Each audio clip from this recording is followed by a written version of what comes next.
Professor, आपको लगता है कि जो इतनी शानदार यात्रा रही है प्रधानमंत्री की, उसके बाद भारतीय जनता पार्टी के अंदर कोई एक अलग सा उत्साह है? क्योंकि लंबे समय से, जब से शपथ हुई है 4 जून के बाद से अब तक, कहीं ना कहीं वो उत्साह मिसिंग था 240 के आंकड़े की वजह से। निश्चित तौर पे थोड़ा मिसिंग था। हालांकि नरेंद्र मोदी ने कभी अपने चेहरे पे उस बात को आने नहीं दिया। देखो, हिपोक्रेट नहीं है, वो जेन्युइन आदमी हैं।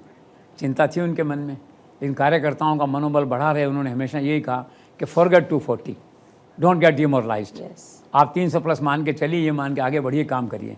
और आप देखिए आज नरेंद्र मोदी की सारी सेनाएं, चाहे अमित शाह हैं, JP नड्डा हैं, चीफ मिनिस्टर्स हैं, वो सब किसी के काम में, किसी की वर्किंग में, किसी की स्ट्रैटेजी में कहीं आपको दिखाई नहीं देगा 240 का इम्पैक्ट। ये दिखाई देगा हम 300 प्लस मान के चल रहे हैं, उसी को लेकर आगे बढ़ेंगे।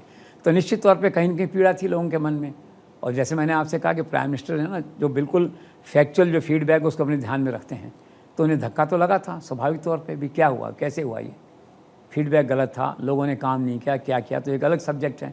अब वो सब्जेक्ट ख़त्म हो गया बाय नाउ जो है। लेकिन ये निश्चित तौर पे कहा जा सकता है कि पार्टी में जो थोड़ा सा डिमोरलाइजेशन आया था, ठीक, वो अब ख़त्म हो गया है।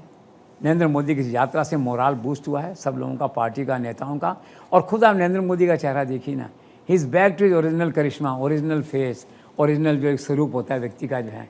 अब बहुत दिनों बाद नरेंद्र मोदी को मैंने इस अंदाज़ में, जो पुराना अंदाज़ था उनको, अभी यूक्रेन में उसको लौटते हुए देखा है, तो बहुत अच्छा लगा है। बाकी तो क्या है कि नरेंद्र मोदी तो क्या ना, वॉरियर हैं देखो। और मैंने पहले भी कहा था 240 से 140 सरकार तो वही बनाएंगे, और सरकार बनी फिर, आपने देखा। और अब 5 साल सरकार को कोई खतरा नहीं है, दैट विच है। लेकिन आपका कहना सही है कि पार्टी में इस यात्रा के बाद से उत्साह का माहौल है, लोग खुश हैं।